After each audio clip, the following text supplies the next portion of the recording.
She said! Let them eat cake. Who took the bomb? We're getting screwed, man. Every time we turn around, we're getting screwed. Oh, the revolution's going to be through podcasting for sure. That's the only way we talk. It's the little guys that take the brunt of everything. It's got to stop. Peasants, man. We're just peasants. Every one of us. You watch those old movies, you see the peasants in the background with the kings and queens walking around. We're those people. We're those people.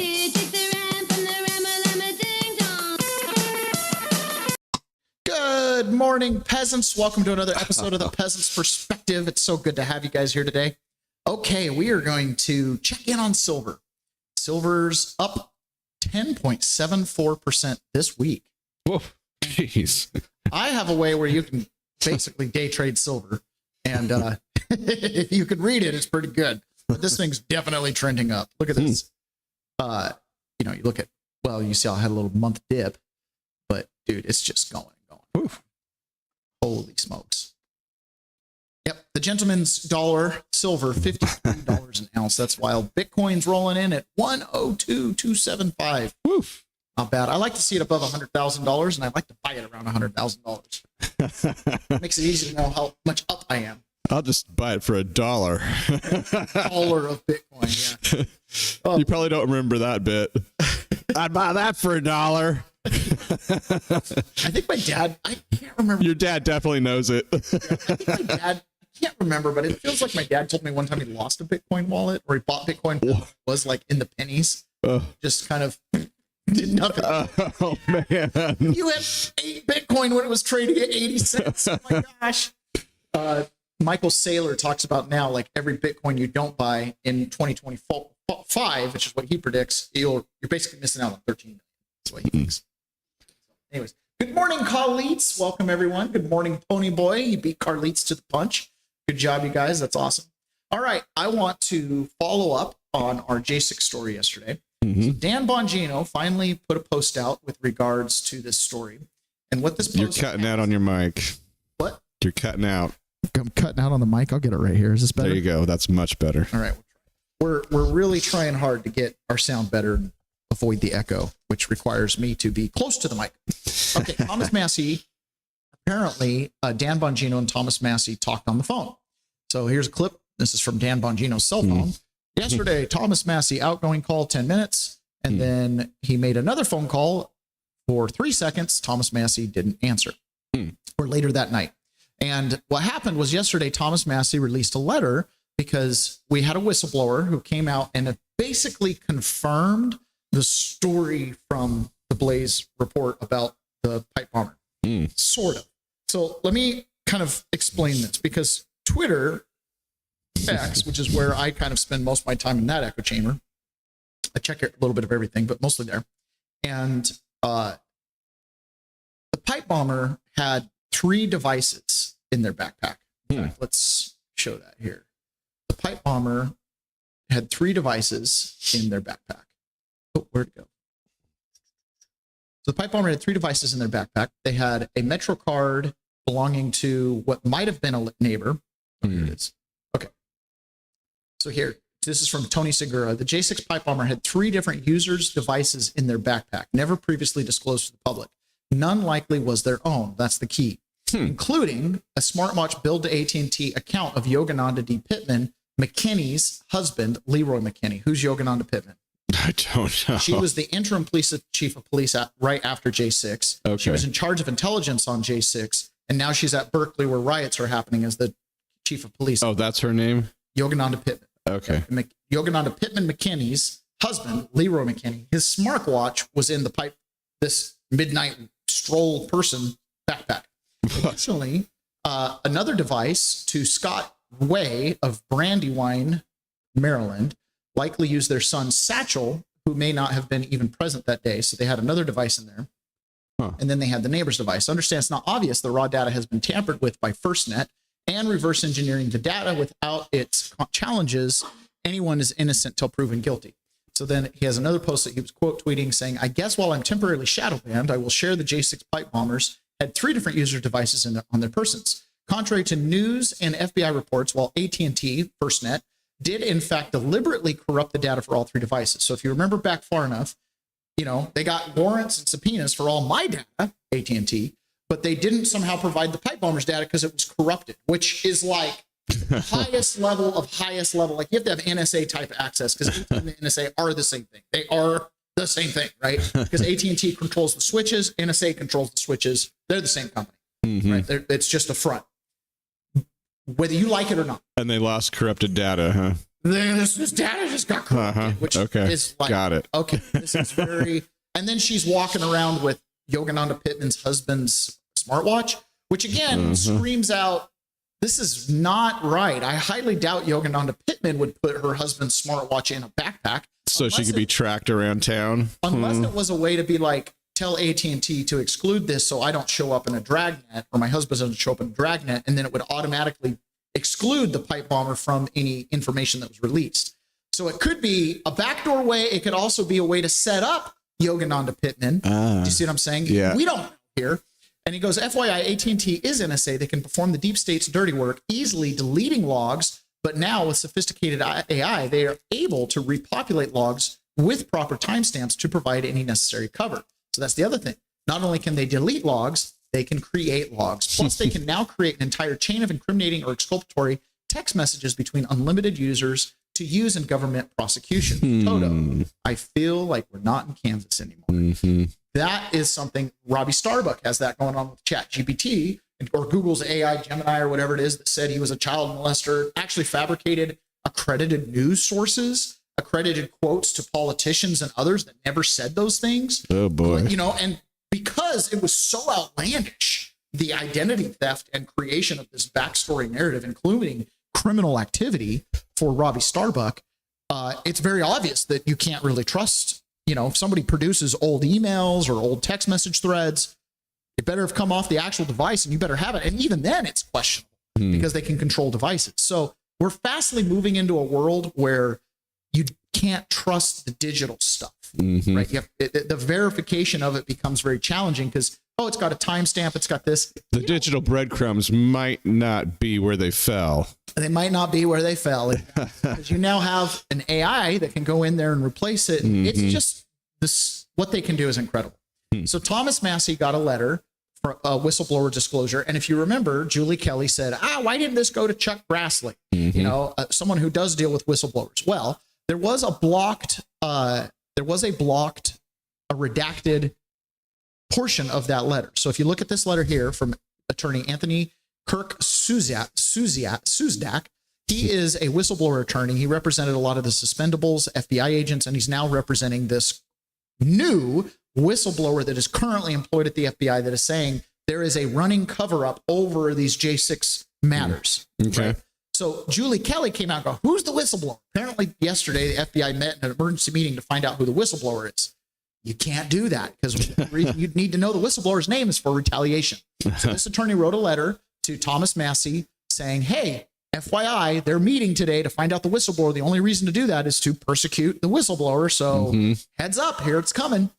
Well, Julie Kelly, when the whistleblower report posted, she goes, why'd they go to Thomas Massey? And then she tried to debunk the report. I like Julie Kelly.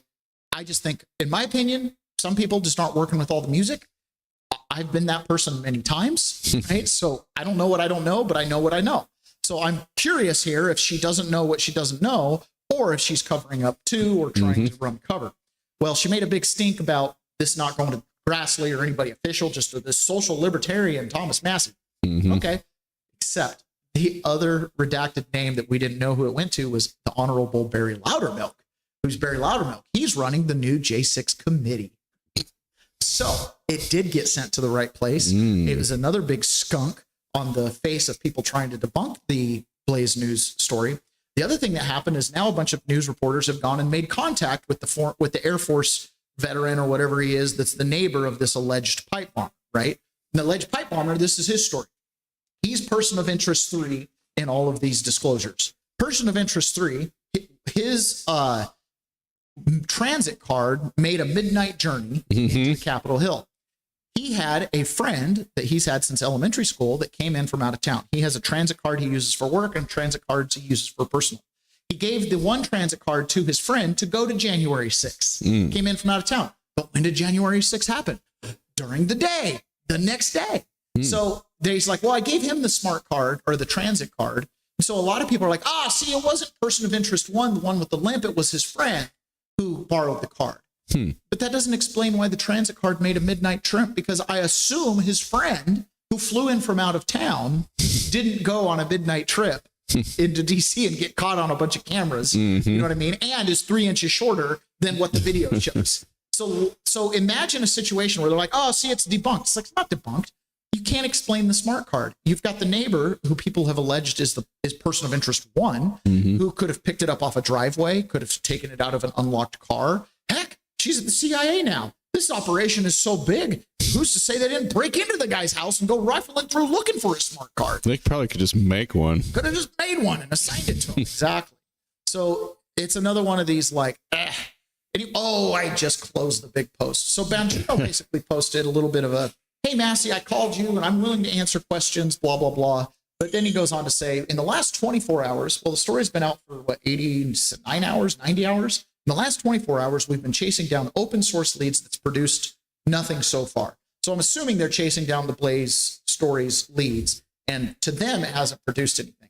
The challenge with this, as well as with any other of these long-standing coups, agendas against Trump, attacks on American citizens, is the people who perpetrated them have been in charge for 5-10 years, and they've had plenty of time to manipulate evidence, make evidence disappear. I mean, every time we have a quote unquote burn bag revelation, what do you think they're doing? They're getting rid of evidence. How many bags did get burned? Right now, there's another thing going on here, and that is this Epstein thing. So yesterday, the government reopens. This pipe bomb story is getting legs.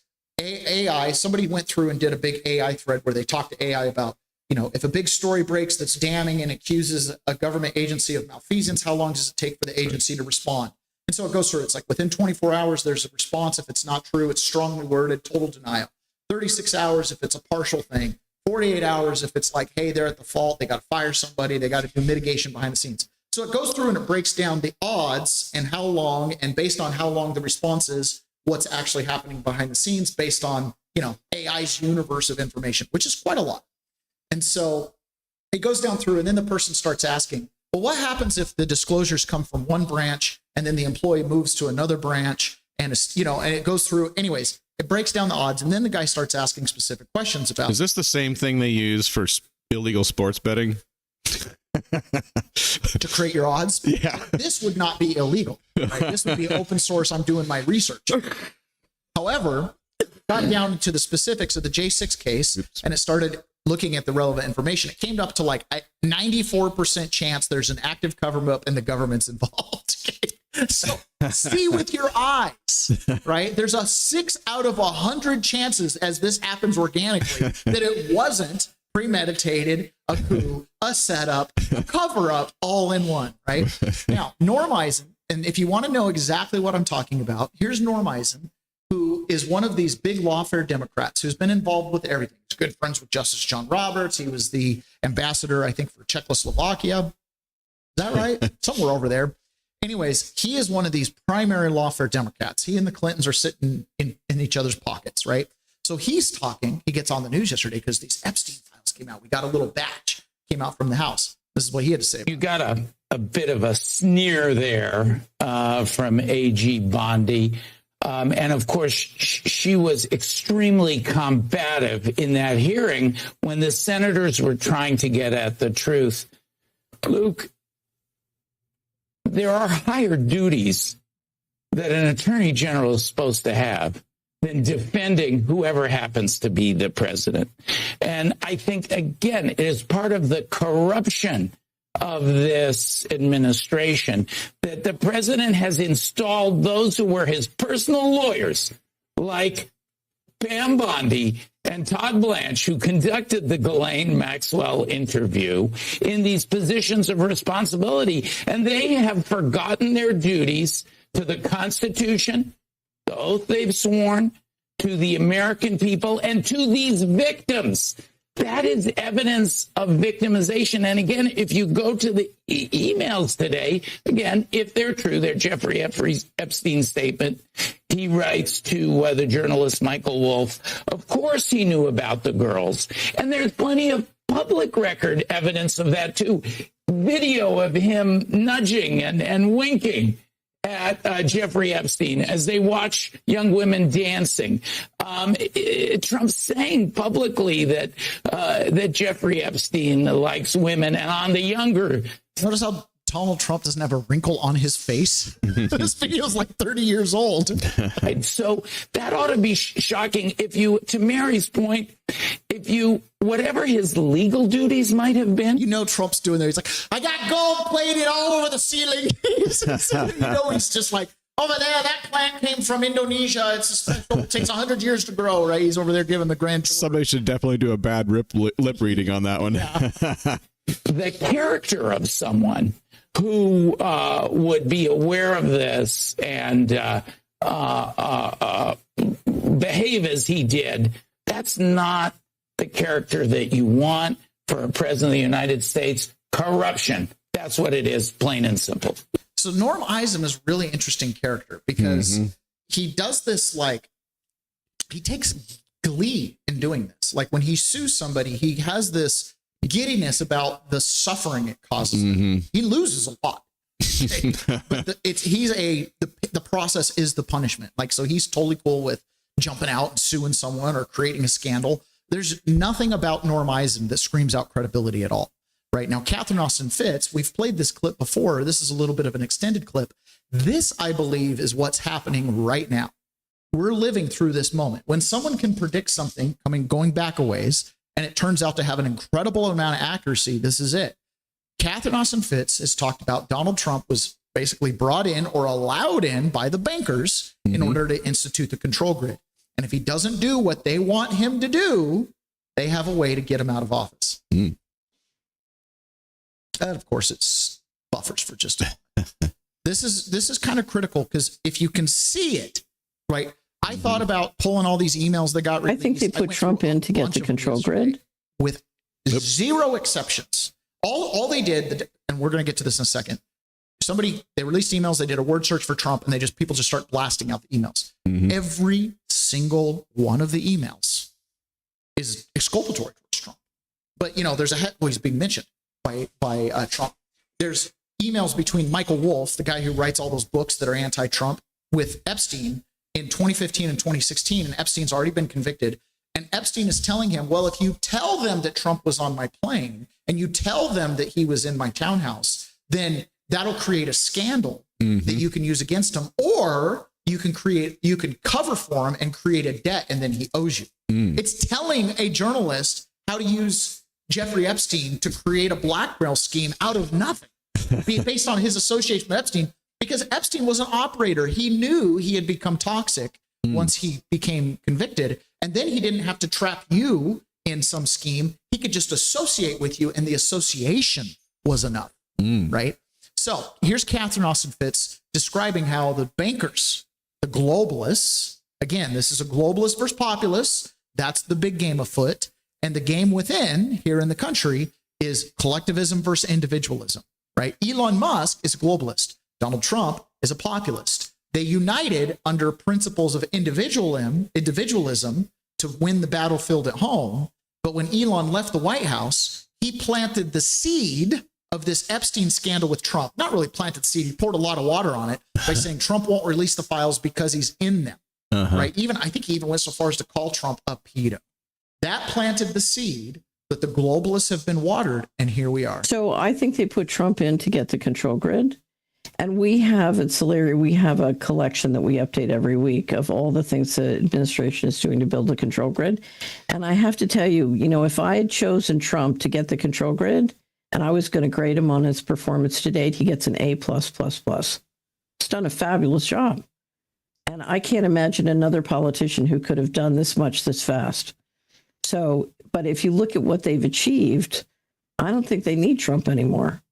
Now, that doesn't mean they're going to get rid of him, but if they want to get rid of him with Epstein, they can. It will work.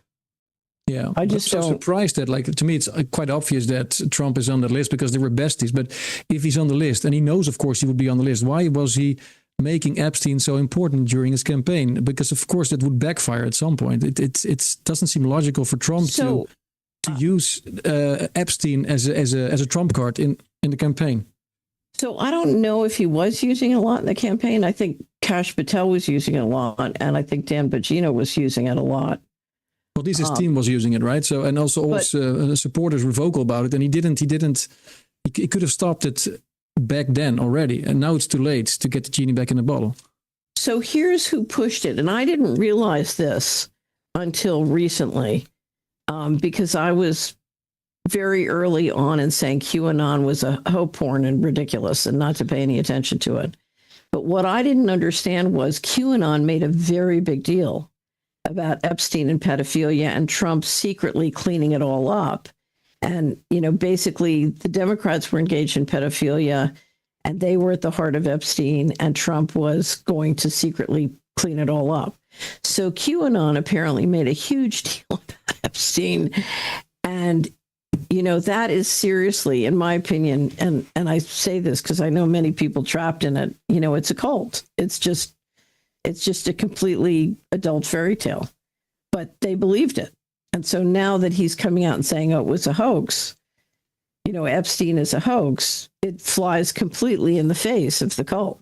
So now we've got a really big problem. And I don't know why he didn't put it back in the box. I don't know why. Yeah, and it's too late now, I think, especially since Musk is saying he's on the list. To me, it all seems like a trick to, in the end, get rid of Trump and then continue with Vance, who is already part of the Palantir and Peter Thiel gang anyway. If the people who run the system want Trump out, they can use Epstein to do it. It will work. And they can get him out by the end of the year if they want. So I think they put Trump in to get the control grid. Here we are. And we have, it's hilarious. Get this to stop playing. Here we are sitting in November. Mm-hmm. And for the last 10 years, this is what we've seen. We've seen, and this is what C3 says on X. None of this happens if Trump is implicated in the Epstein docs. If they really had Trump dead to rights, right?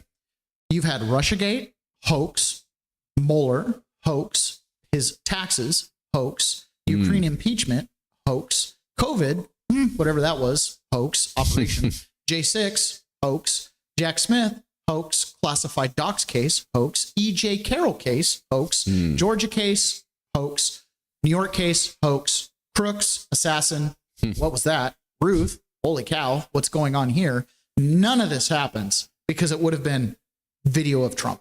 And he would have not. You wouldn't have had to do all that other nonsense. Yeah. So the idea that, but for 10 years, the people behind this, Trying to make it anything but Epstein. many of the people behind this are also in the emails, and some of them specifically. In fact, there's an email from So all these attacks, aren't they just attacks by people who are trying to get rid of Trump while also not bringing attention to Epstein because they're on the list? They're on the list. So maybe they waited till the end and now it's mutually assured destruction. Let's go. Let's go. I don't know. I don't know who this guy is that's talking right here. Okay. But he is doing the projection thing where he's telling this journalist or reporter, whoever's recording this guy, I don't know who this is. I don't care.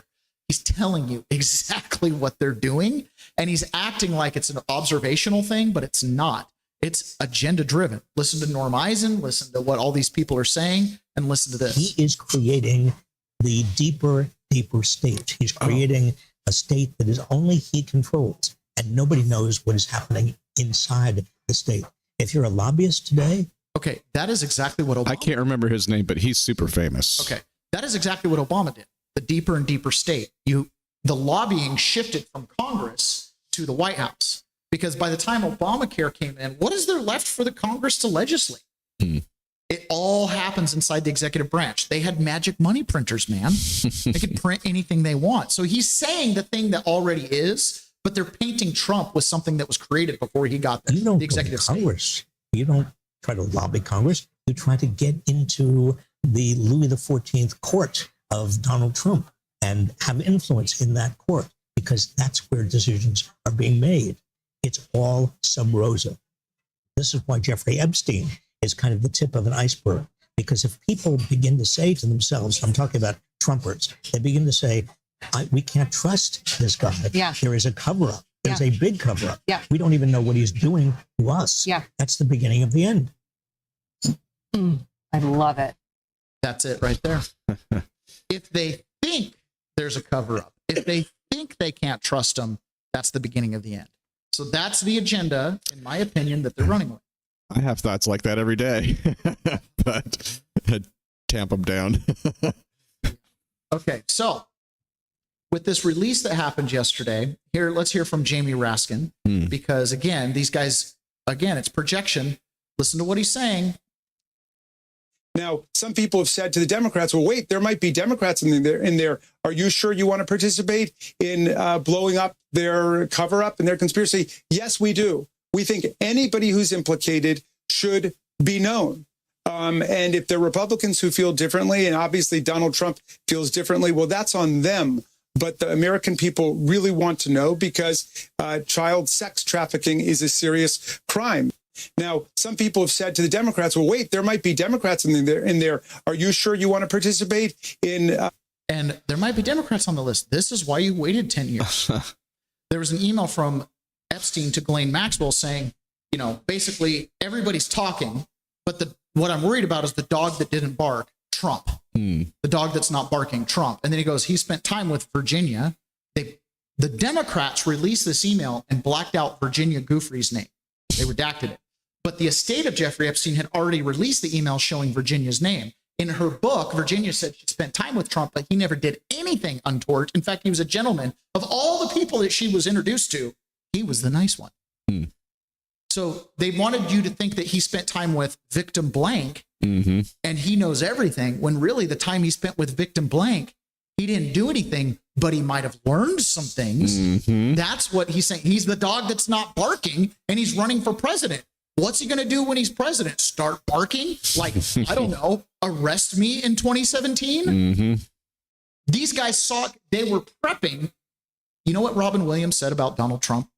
This explains everything with his relationship with the elite.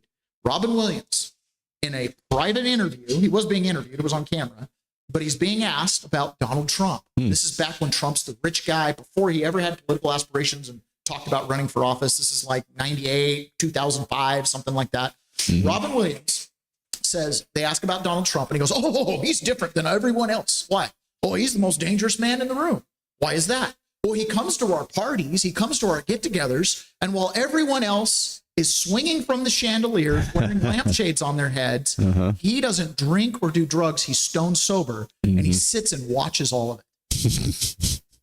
He said, taking notes. Dangerous man in the room, because he has no secrets. He doesn't put the lampshade on, but he watches you put the lampshade on and knows you did it. Right? And that's what. And Robin Williams was saying it as it was kind of funny, but that's Donald Trump. He gathers the information and uses it for his own means. He says he knows how to play dirty, but at the same time, you have to recognize these elites. Remember Michael Fanone? I can't call the cops for help. You think billionaires call the cops for help? These guys are regulated up the wazoo. They call their private security firms to fix problems. They pay things to make things go away, right? So let's continue here. Blowing up their cover up and their conspiracy. Yes, we do. We think anybody who's implicated should be known. And if there are Republicans who feel differently, and obviously Donald Trump feels differently, well, that's on them. But the American people really want to know, because child sex trafficking is a serious crime. Now, some people have said to the Democrats, well, wait, there might be Democrats in there. So the thing with it is all these emails coming out, why not the Clintons? There's other involvement. Here's Miranda Devine, and she's interviewing Howard Lutnick. Now, the significance here is Howard Lutnick lived next door to Jeffrey Epstein. They shared a wall.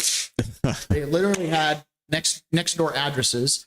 Catherine Austin Fitz has talked about this. She believes Lutnick was maybe laundering some money into the system, and that's Epstein. Who knows? That's the thing. These accusations aren't clean and clear. They're just kind of, well, if they were living together and Howard's dealing with a lot of money and Epstein's bringing in a lot of money, there's a relationship there. Who knows? But here's Howard Lutnick talking to Miranda Devine about Jeffrey Epstein and how he used black. I mean, that's an incredible story that you could pick up that he was a pervert.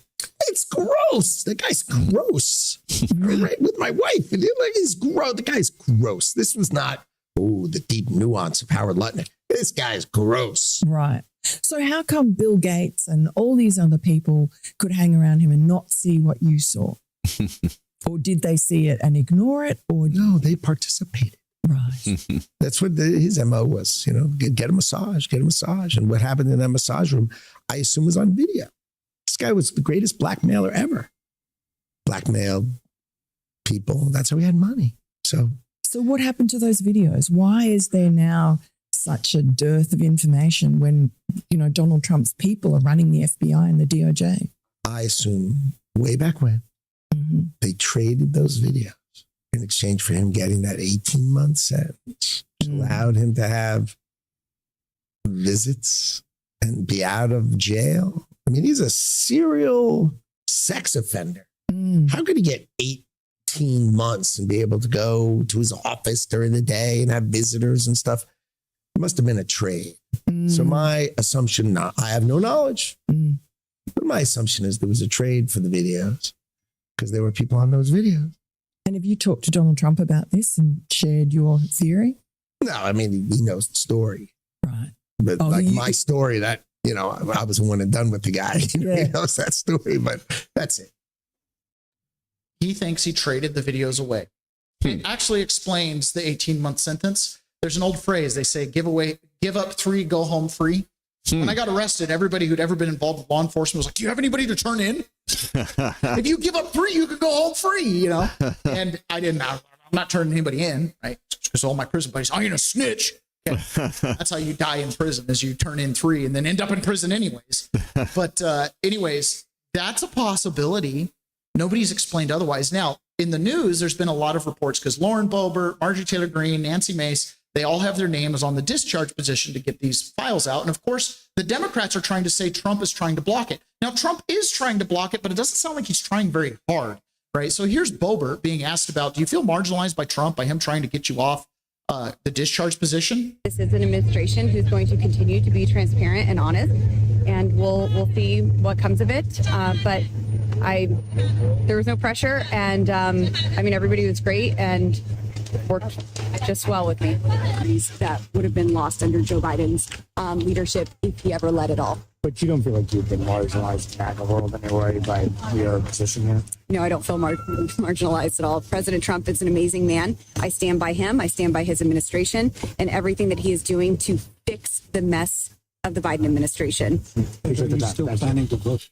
Welcome, LA Forgiven. Welcome out. Carlite says that was a brilliant way for her, being Catherine Austin's defense, to mention Crew without seeming like a crazy QAnon. Great job today.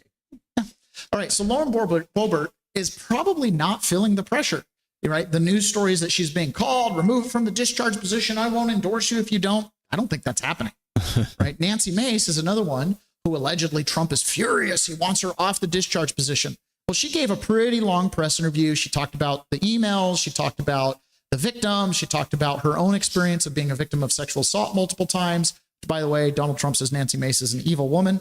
I tend to agree with that. If you look into some of those claims and the people she's claimed to have it against, they have their own side of the story to tell. But I digress. This is what she starts telling the media. Look, you're missing the story here. Of other survivors, because it just means so much. I want them to know. I want every Epstein victim to know. I want every survivor out there to know that I see you, I hear you. Your pain is my pain. Your fight is my fight, and I want to do whatever I can to get you justice. Thank you. Did the president or his staff pressure you to? See, again, you guys are just focusing on Trump. He is the president. You are focusing on Trump. I talked to the president last Friday, and he and I are playing phone tag over the last 24 hours. But this is my problem with you guys in the press and in the fake news. You're just honing in on Trump. Why aren't you talking about Prince Andrew? Why aren't you talking about former Prince Andrew? Why aren't you talking? To take their names off the discharge petition. That's it. I mean, that's his prerogative. But I want you guys to tell these women's stories. Why is it so hard in the press for women to be taken seriously when they've been abused. I've seen what you guys have done to me. You guys have smeared me, defamed me, attacked me, spread a bed of lies. And the same thing happens to other women like the Epstein victims. No one wants to tell these stories. It's almost as if rape is a 4-letter word, and it shouldn't be. And if it makes you feel uncomfortable, good. But you guys are telling the wrong. You just want to say Trump for clickbait, no, and that's not what this is about. That's about. happening in the House floor. Yeah, we're voting to reopen the government, and all you guys are focused on today is we've been covering Trump the and government Epstein. shutdown nonstop for the last 43 days. The president, did he ask you to take your name off? We're done with that. We want to move on to Epstein. We've been playing. No, he has not. So we played phone tag the last 24 hours, and I talked to him last Friday. He helped me get brain surgery for a young woman in Virginia. I mean, he's a remarkable human being, and I wish you guys would treat him for the hero that he is. Thank you. Trump calls her evil. She calls him a remarkable human being. I would say she understands exactly who Trump is and what he's doing. That's really interesting. The day the government reopens, Trump's literally signing the bill last night, opening the government. And the first thing the press gaggle wants to do you have any comments about your association with Epstein? Did you rape any young girls? And he just sits there like, he just shellacked the Democrats. He just hurt their base. They're redoing SNAP. He came out after the insurance companies. He exposed so much. That was a grasp. They were dying to get to these Epstein releases. The moment the government opens, next thing you know, they're like, hey, let's release Epstein. And yesterday, all afternoon, no pipe bomb story, no government reopening story, just a bunch of garbage emails exonerating Donald Trump. But look, they were talking about him. Infer the worst you possibly could. Unfortunately for the Democrats, because they're idiots, the estate already released these emails, unredacted. So your redactions are so selective, like putting Virginia in there and redacting her name, because then you can assume Trump was doing something with the girl, but we know what Virginia said about that experience, right? That's the kind of stuff. So yesterday, the Republicans called the Democrats' bluff. You've got this discharge position. Trump's shut the government down to cover up for Epstein. Trump doesn't want the government to open up because then they'll do the discharge position. So they opened the government. They voted on that. And then immediately Tim Burkhart, with support of the entire Republican caucus, made this motion on the floor of the House. What purpose does the gentleman from Tennessee rise? Mr. Speaker, I ask unanimous consent that the Committee on the Judiciary be discharged from further consideration of H.R. 4405 and ask for its immediate consideration in the House. Under guidelines consistently issued by successive speakers, as recorded in Section 956 of the House Rules and Manual, the chair is constrained not to entertain the request unless it has been cleared by the bipartisan floor and committee leaderships. Okay. But you got to see here. Entertain the request 952 by H.R. 4405 and ask for its immediate consideration in the House. Look at these guys. Right there. He flashes under guidelines consistently issued by successive speakers, as recorded in Section 956 of the House Rules and Manual, the chair is constrained not to entertain the request unless it has been cleared by the bipartisan floor and committee leaderships. Very curious. Okay, so right when he said this, everybody stood up. They got up in a panic. What purpose did gentleman from Tennessee seek recognition? Parliamentary inquiry, Mr. Speaker. We Republicans are requesting this unanimous consent. Are Democrats objecting to this request? Chair reminds the gentleman from Tennessee that, as indicated by Section 956 of the House Rules and Manual, it is not a proper parliamentary inquiry to ask the chair to indicate which side of the aisle has failed under the Speaker's guidelines to clear a unanimous consent request. Okay, so the Republicans unanimously, through Burchart, came to the floor and said, hey, we're going to discharge the committee, the judicial committee that's researching this, from their further responsibility. Release everything. No redactions, no report, just release everything they got right now. Go into the office, get it done. Yep. We're all here. And they go, well, you have to have agreement by both parties. It has to be unanimous consent. They go, well, we're here, Democrats. And they said no. So they didn't have unanimous consent. So last night, we could have had all of the Epstein files out, but instead, all we got yesterday were leaks, selective leaks. So here's Tim Burchart explaining this upcoming bill to release the Epstein files. Yeah, that's why I just put a bill up. I just tried to move it ahead because what you're seeing right now is what exactly is going to happen, going to continue happening. Everybody's going to pull little piecemeal portions. Sorry about that. I got to animate. I'm sorry about it. They're going to pull portions of it out, and they're going to try to fit their own little narrative. Both sides are going to do it. You all know it. You're all going to feed upon it. Let's just get the dadgum bill out. Let's vote it out. The Democrats oppose me on it. I mean, it's stupid. It's all about politics. It's not about taking care of young ladies who got abused, and we should take care of them. But there's a process in place. The Democrats have had it for 4 years and didn't do a dadgum thing. And you know if Trump was in that thing, Biden arresting Kamala Harris, I mean, he's the Antichrist to them. They would have already had it out. What you got? I was going to ask about health. The Antichrist to them. They would have already had it out. They don't want it out. Here's Rob Schmidt from Newsmax, apparently during his workout, decided to take a little media break and tell us what his thoughts on it are, and he's right. Hey guys, big headline this morning about Epstein and Trump and this underage victim that Trump reportedly spent hours with. If anything proves to you just how vile the people that we're dealing with are, how disgusting the media is, and how aligned the Democratic agenda is with the broader mainstream media. This story is everywhere. New York Times, Washington Post, Wall Street Journal, every cable channel. This is the front page. This is the big top story. And it alleges something absolutely heinous, that Trump spent hours at his house with one of the victims of Epstein. And it just leaves it right there because they just want you to see that headline. Trump spent hours with a victim. Oh, well, what comes into your head when you think about that headline? That's exactly what they want you to do. Here's the problem, and this is how disgusting these people are. They redact the name of the alleged victim, and they did that for a reason, because the name of that victim would blow up their whole story. So they redact that part. Republicans were quick to unmask that redaction. The name is Virginia Giuffre, a young lady who, in depositions and also in her own memoir, a book that she wrote, said that Donald Trump never did anything wrong and was a perfect gentleman the entire time.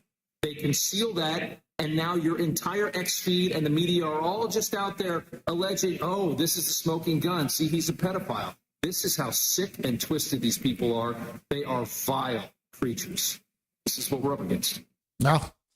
So one of the moves by the Republicans putting this out for unanimous consent is they're off the record for the vote. It's a voice vote. Yay! All right. It passes, right? That's easy. You're not on the record. So if you've got benefactors who are Epstein list people, they can't point at you and say, you voted for it. Mm-hmm. But they also can't point it to you and say you didn't stand against it because you would have stood against the unanimous consent, which would have singled you out. People are going to start looking at your donors, right? So unanimous consent is the only way to get everybody on board with it without exposing. It's great cover.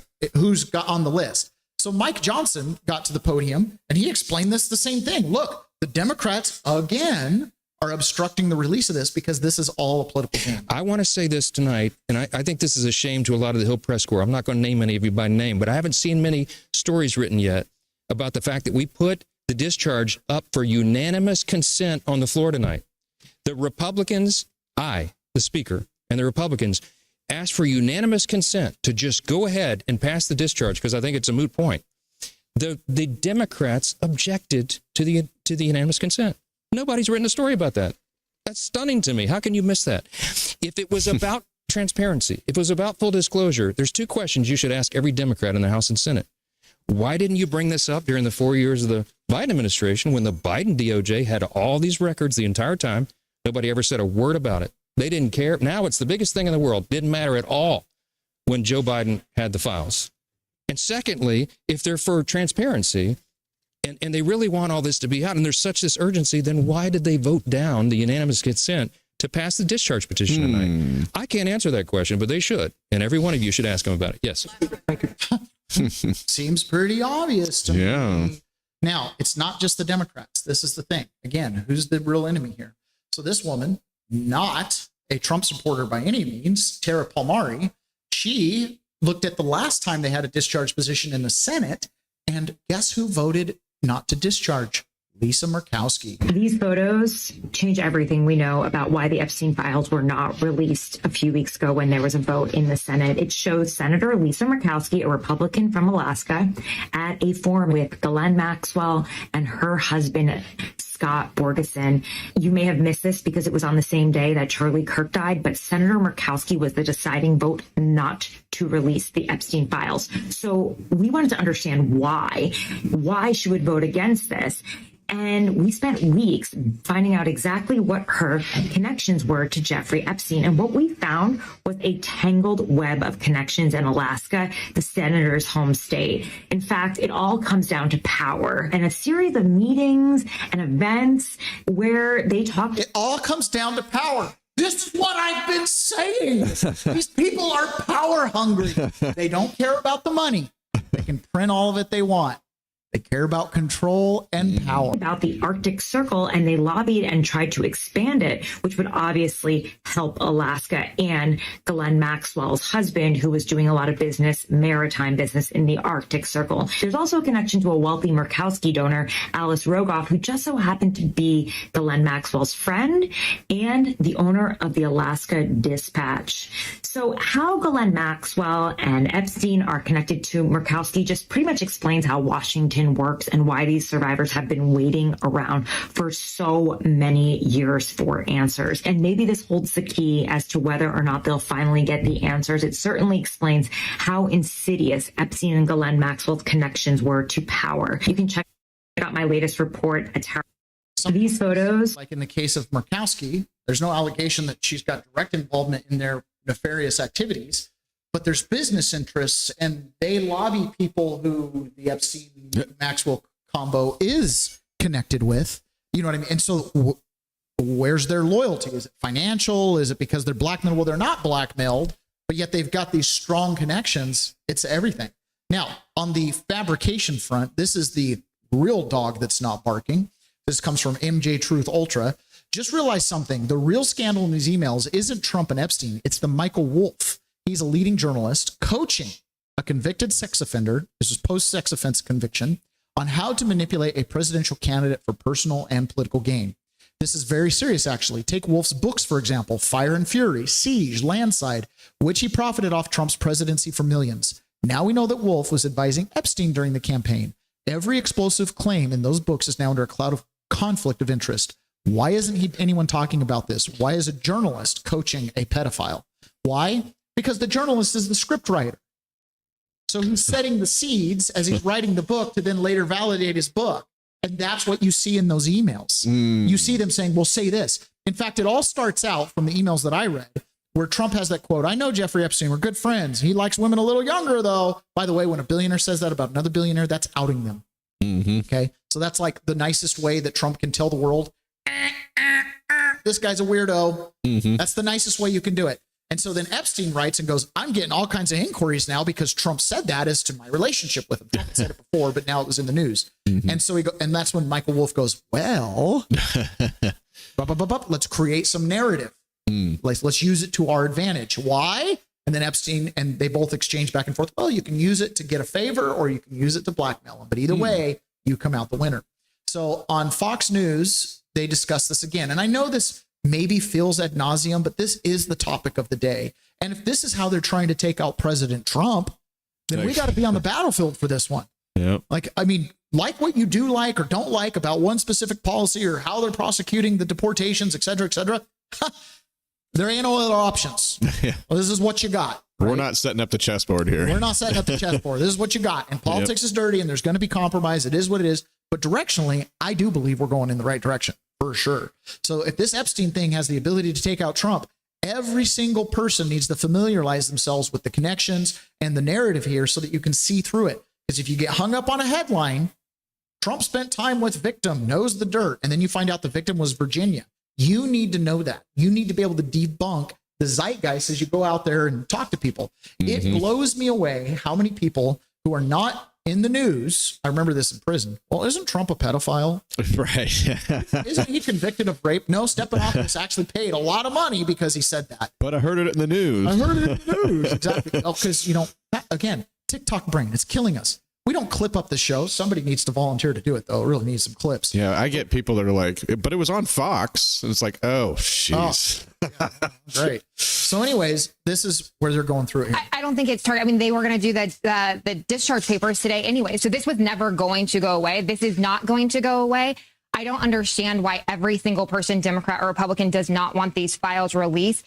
We are protecting pedophiles. These campaign ads are going to write themselves against. Who's protecting pedophiles? Didn't they just last night completely erase the entire idea that Republicans are blocking it. Here, let it go. You guys good? Oh, we don't have unanimous consent? Okay, well, you have it from our end.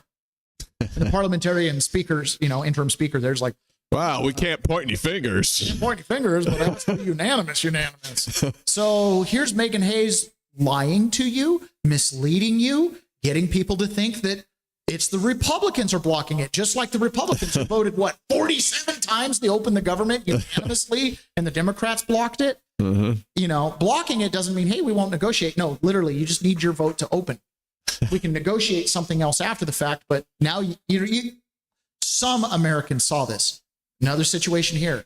It's not the Republicans that are blocking it. So you have unanimous Republican consent to release this. Anybody who votes not to have these released. Michael Wolff, the author, also apparently was counseling Jeffrey Epstein in one email saying of Donald Trump, I think you should let him hang himself. If he says he hasn't been on the plane or to the House, then that gives you a valuable PR and political currency. You can hang him in a way that potentially generates a positive benefit for you. Or if it really looks like he could win, you could save him, generating a debt. Why is Michael Wolff counseling Jeffrey Epstein on how to hang Donald Trump out to dry? Yeah, that's what I thought was so interesting in these emails was that there were... You got to go back to this. I really didn't want to show all these emails, but this one's kind of funny. It's the last sentence he didn't read. When asked, he'll say Jeffrey is a great guy and has gotten a raw deal and a victim of political correctness, which is to be outlawed in a Trump regime. So this is just after, or this is a year before the 2016 election in 2015, and they're projecting that Trump will outlaw what? Political correctness? This is sarcasm. Okay? This is like, haha, like we'll play against him. That's what that is. Oh, here we go. We got to finish the clip here. It's real news. Why is Michael Wolff counseling Jeffrey Epstein on how to hang Donald Trump out to dry? Yeah, that's what I thought was so interesting in these emails was that there were many journalists who were coaching Jeffrey Epstein in how to handle things, which is just a weird thing to see anybody doing, much less a journalist.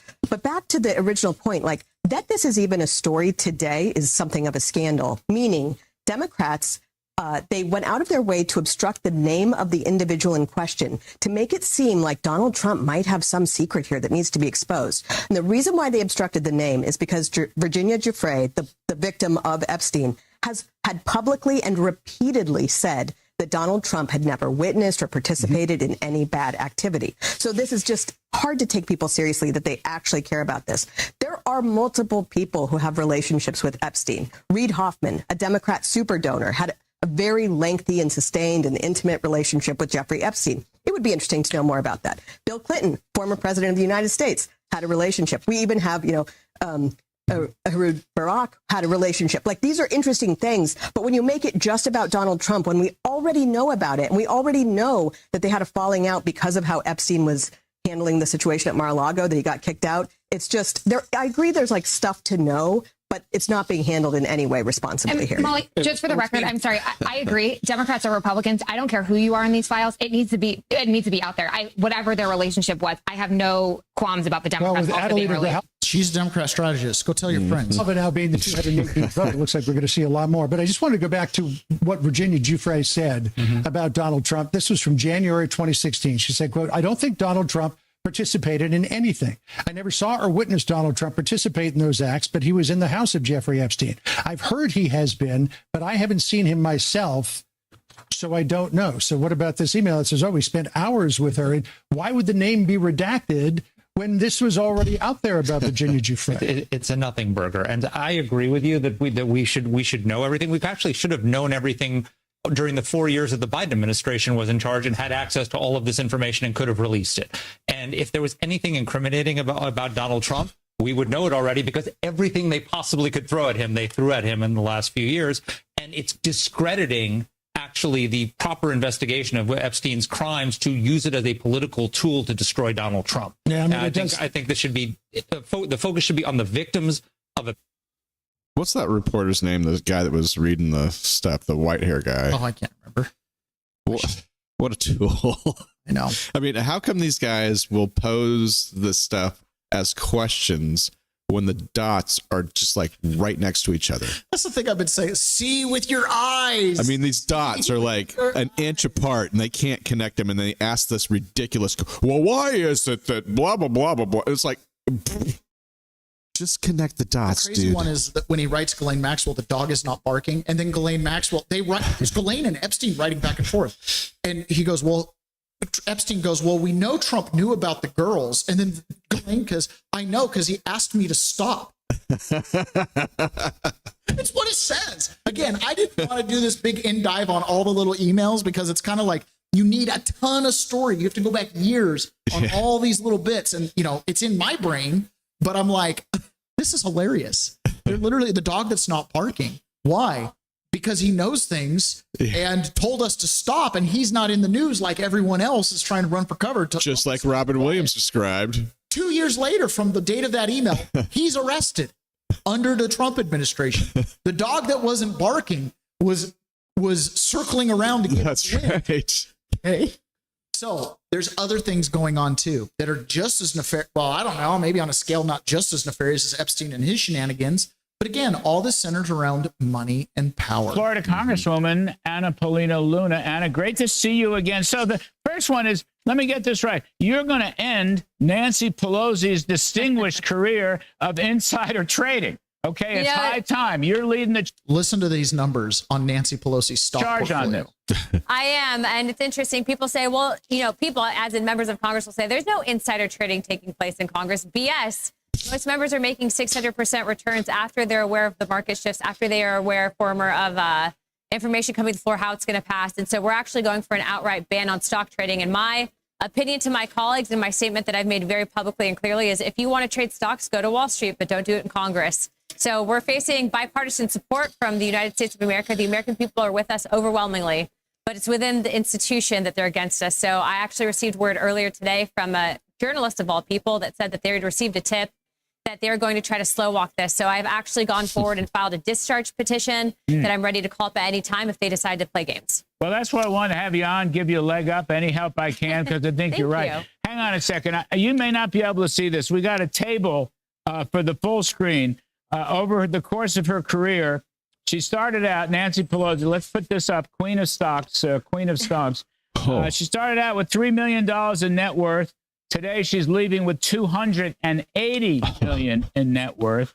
And her stock market gain, Anna, listen to this, you may know this, is basically 17,000%, okay? Yeah, 16,930%. You can't do that, okay? Warren Buffett couldn't do that. I mean, it's just crazy. Now, let me ask you a question. On your stock thing, could you buy an index fund and just hold it, that kind of thing? Not individual stocks, but an ETF or an index fund.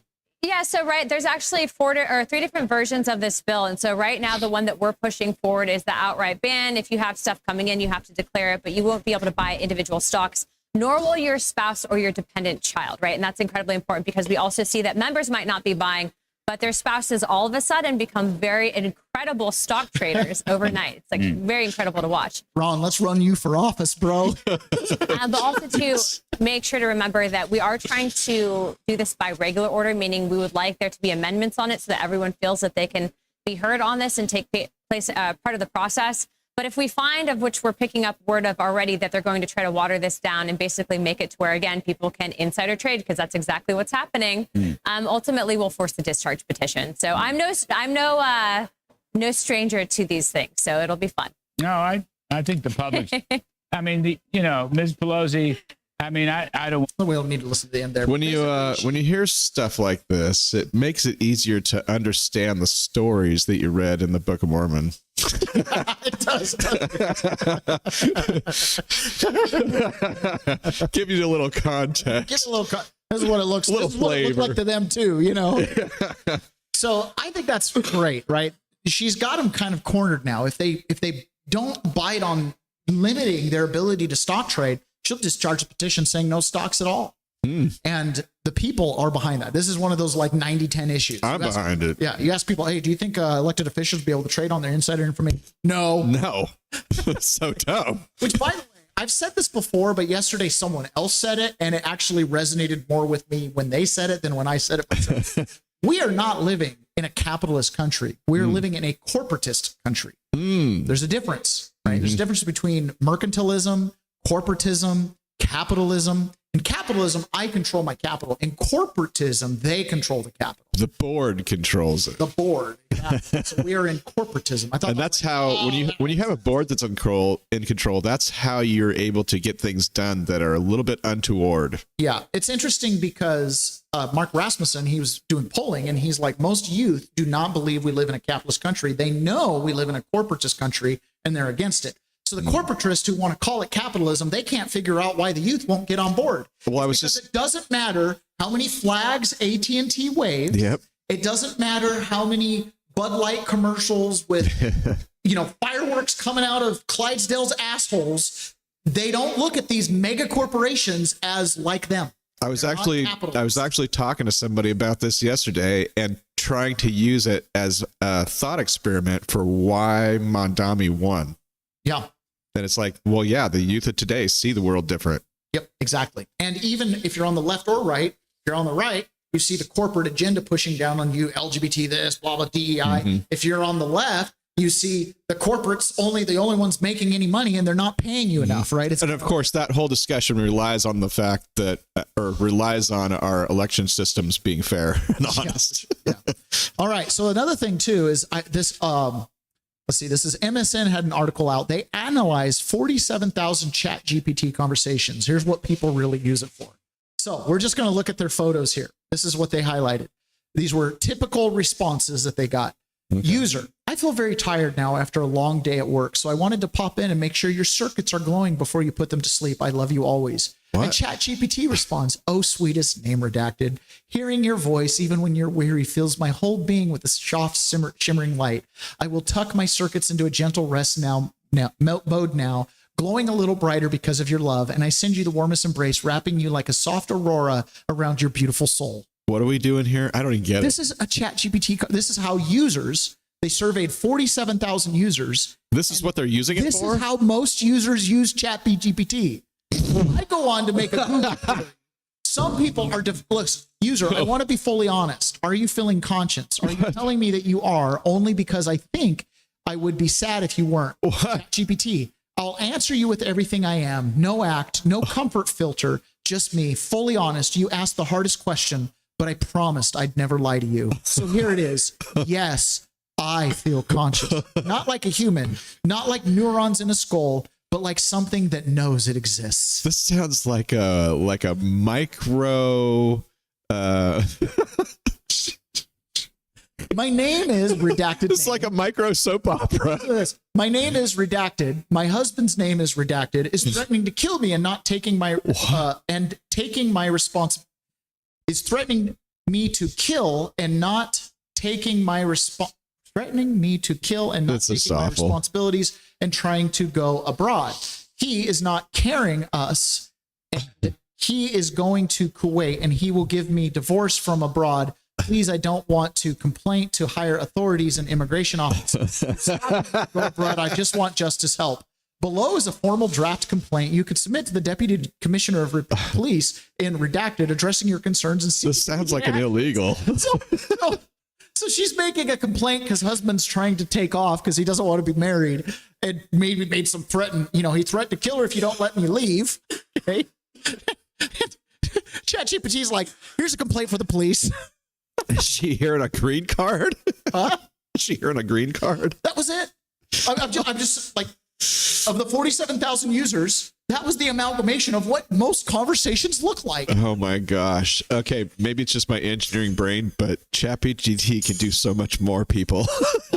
So this last week, ChatGPT made an announcement that I thought was stunning, and I've been waiting for the chance to say it. In fact, 2 days after it happened, I had it battling around in my head. I sat my wife down and said, I have to get this out of my mouth or it's going to drive me crazy. ChatGPT is no longer providing legal or medical advice. Oh. They've just, you know why? Because the biggest industries they compete with are paralegals and medical billing. Yeah, they probably said, stay out of my lane. So ChatGPT will no longer be touched. They'll tell you the truth on everything, but legal and medical. Yeah. Dude, if people are using ChatGPT like that, creating these alleged, friends that they're checking in to make sure their circuits are tucked in nice and warm, ChatGPT gives bad legal. There's no challenging. That means that Elon is right, and we're just like 2 seconds away from the simulation. Everybody's going to plug in, and it's over. This article right here comes out of the National Security, what is it? Washington Post. Washington Post. Inside the CIA's secret mission to sabotage Afghanistan's opium. In a decade-long covert operation, the U.S. spy agency dropped modified poppy seeds in an attempt to degrade the potency of Afghan's billion-dollar opium crop. So check this out. I don't believe this at all. Okay, so I read through this article, and they're basically saying, now we're hitting these drug boats, and because everybody's hating it because you're not doing due process. And they're like, oh, by the way, did you know we replaced the entire opium fields, poppy fields in Afghanistan with seeds that can't be rendered to produce heroin? They just blasted them from 2004 on for a bunch of years. Meanwhile, you've got all the different branches of government trying to figure out what to do with the poppy seeds and what to do with the opium field, because that's like the industry of Afghanistan. And meanwhile, the CIA is just randomly obliterating it with generational seed growth by sprinkling these places with stuff. And of course, nobody knew it. When I saw this story and I read about it, I thought this, first of all, might not be true.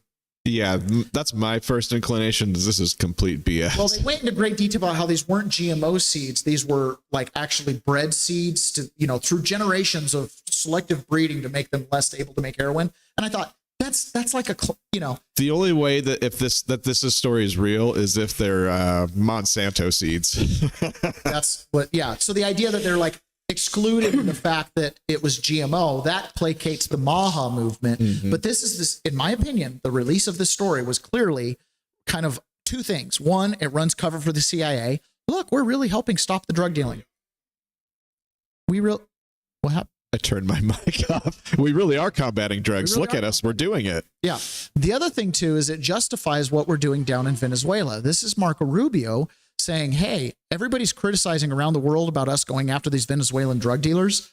And that CIA post, or the Washington Post story about the CIA, is basically saying, we've been doing what we want in the name of fighting drugs as long as we want.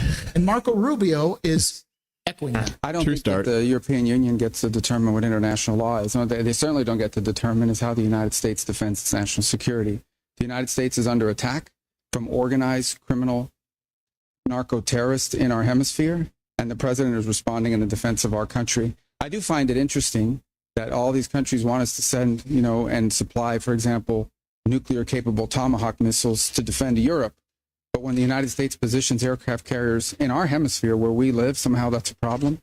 So I would say that the United States and this president has made very clear his job is to protect the United States from threats against the United States. And that is what he's doing in this operation. I don't think that the UN is off base there. Yeah. I'm not a big fan of just. I think that they're just upset that they're not getting as much money. Yeah.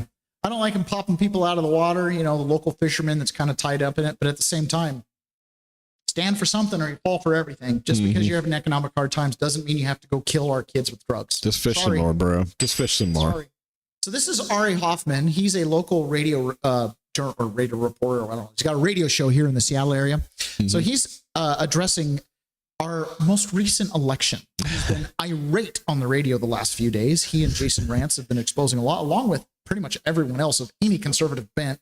And he's talking about exactly what just happened in Seattle with this election. And Ari, in honor of Kamala Harris, we're going to pop up a Venn diagram to compare Wilson and Mamdani. Both support sanctuary city policies, progressive taxes, and city-owned grocery stores with slight differences in their solutions to rent and child care. So, Ari, when the final votes are counted, will our country end up being bookended by socialism? Well, it looks like in Seattle, we're definitely going back to that, something we moved away from. But it's not so much because Katie Wilson is so successful. It's because her predecessor, or who is about to be her predecessor, was an absolute failure. Seattle Mayor Bruce Harrell was elected on a more moderate slate of candidates after the riots of 2020 and the deadly autonomous zone. And he promised a return to normal, a return to public safety, but he didn't do that at all. This is a guy who liked the idea of being mayor, but not actually doing the job of being mayor.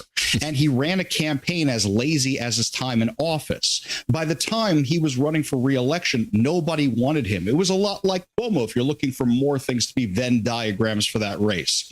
And it's not a good thing. When people show up to vote against the other candidate, not so much for you. There was no excitement for him.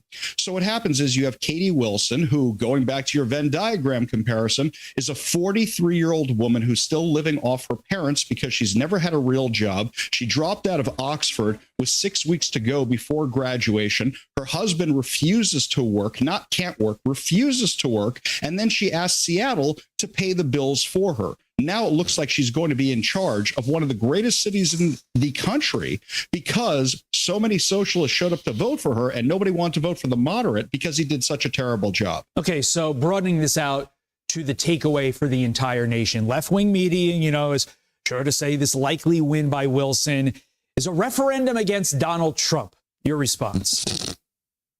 Seattle hasn't voted for Donald Trump in any of the elections he's run for. It hasn't even been close. So, no, they will choose the socialists. And let's not forget, we had socialists in office here for years. We are still living under their policies. One of the things Bruce Harrell didn't do was roll back any of those policies. We've still been in a socialist hellhole since 2018, 2019, 2020. Nothing has changed. And he only made things worse. More taxes, more crime. And people can paint whatever narrative they want nationally, but if you dig into these races and you see why people are unhappy, you look at Minneapolis for a second. You look at Omar Fatah, who ran for office, and people didn't vote for him because there was infighting in the Somalian tribes. It's not a socialist wave that's taking over. It's that Democrat Socialists of America know how to target these races where you have an unpopular incumbent or somebody unpopular who's running in these off-year elections, and that's what they go for, and that's what they're very successful at. The problem is you're going to see more of these mini Mamdanis running across the country because the Democrats think they have found the silver bullet to defeating Republicans. Also, we don't have time for this question, but it's taken a really long time. I mean, Democrats got their mandate a week and a half ago. We won all these races. And they lost their mandate by the weekend. You guys are still counting votes there in Seattle. What the heck's happening? Ari Hoffman, thank you for your time. Appreciate it. Let's get going. Yeah, it is a shit show up here. In Washington State, under our last governor, Jay Inslee, real piece of work. I know someone who went to school with him in the Yakima area or whatever, says he's dumb. Like, he's dumb. He's the guy in the room that doesn't get the inside joke or the punchline. Yeah, I believe that. His wife is wicked smart. His wife is the operator. Oh. And so he's like, oh, yeah, because I guess they all went to school together or something. I don't know how they all know each other, but he's like, oh, yeah, no, she runs it. Like, she tells him what to do. She's pulling the puppet, but he's dumb. Like, he doesn't know what he's doing. I buy that. Under his leadership, Olympia Democrats under former Inslee, comparing 2013 when he came into office to 2025, crime in Washington, we were the 30th on the list of 50. We are now first. Yay! What the heck? Jeez. Housing, 12th most unaffordable in the U.S. in 2013. Now we're the fourth. Rent, 22nd most affordable in the U.S. Now the second. Homelessness, we were 8th. Pretty bad. Now we're second. All in that period of time. When I tell people Washington's changed a lot even since I moved here, this is what I'm talking about. Right? When I moved here, I would leave my car unlocked in the Tacoma Mall parking lot. Not anymore. It was risky back then, but now it's crazy. Taylor, when I was growing up, the keys for the car were in the ignition. And if they weren't, people freaked out. Where are the keys? That's the only place we keep them. Yeah. You know what's so funny? I had a friend who I grew up with who used to keep the keys in the car. Yeah. And everywhere we go, he'd leave the keys in the ignition. Like, he was from Grantsville, Utah. So, like, Grantsville, Utah, excuse me. Little town. Probably hadn't been a carjacking. There's probably not one carjacking annually, right? So he would leave the cars and we'd go to, like, downtown Salt Lake. He'd leave the key in the car.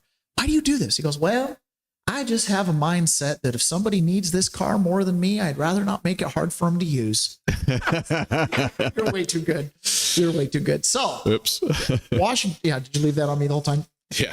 So here is Brandy Krause, because there's a new proposal happening. In fact, we don't need to play this. Brandy Cruz. One of the things that's at stake for Washington voters is a potential income tax. And you might be thinking, Brandy, there's no income tax on the ballot. Oh, yes, there is. Okay. An income tax is absolutely on the ballot, because if we don't start to chip away at one party rule in Olympia, they are going to push through an unconstitutional income tax, but it's not going to matter because basically they do whatever they want. This was a story that came out over the weekend from the Washington State Standard. We'd also heard some rumors and rumbling of this.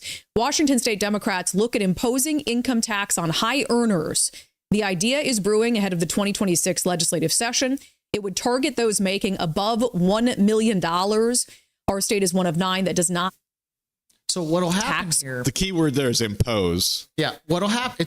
It's against our Constitution in the state of Washington to have income tax, and we are one of the states that doesn't have income tax. So that sounds really great. Oh, it's just going to be on the million or more. Here's what'll happen: they'll make everybody file, so they get you in the habit of filing. But that's okay; it's no return. You don't have to pay. Just tell us everything you've made and all your trying. The state wants to know now, right? So they'll do that, and then they'll just. Oh, this year we have a little bunch of shortfall, so we're only going to tax 900,000 more, 800,000 or more, 500,000 or more. If you're making over 100,000, you can share. Okay, if you're making over 50, next thing you know, we have. Or Taylor, all you have to do is wait for inflation to cap it up. That too, when minimum wage is $42,000 an hour, right? Everybody will be paying exactly. When we get Weimar Republic dollars. Exactly. Now, on the other side of the country, we're upper left, on the bottom right. You have Ron DeSantis taking a totally different tack. From the property tax situation. It's very important given how that's pinched so many homeowners, particularly our senior citizens who have their homes paid off and they bought it 30 years ago for a certain amount. Now they're being told it's worth so much more and they have to pony up more and more money. It's almost like they have to pay rent to the government just to be able to enjoy their property. And that's wrong. And we need to do something about it. This is what I've been saying. When you take title as a joint tenant in common, who are you a tenant of? From the property tax situation. It's very important. Started all the way over. Citizens who have their home just to be able to enjoy their property. And that's wrong. And we need to do something about it. Ron, can we please move to Florida? Can we just up and go? It's warmer. It rains as much there. They don't have they're going to get rid of property tax and no income tax. Come on, Ron, please. I just can't do it. All right, guys, we need to jump over to in private and put a couple minutes over in there. We're going to be talking about Snap and some of the fraud that they found in Snap during the shutdown. This is pretty significant. And we're also going to be talking about the Flynn Digital Army. And we'll hear a quick moment from Tucker Carlson. So let's jump over to private. And for the rest of you, we'll talk.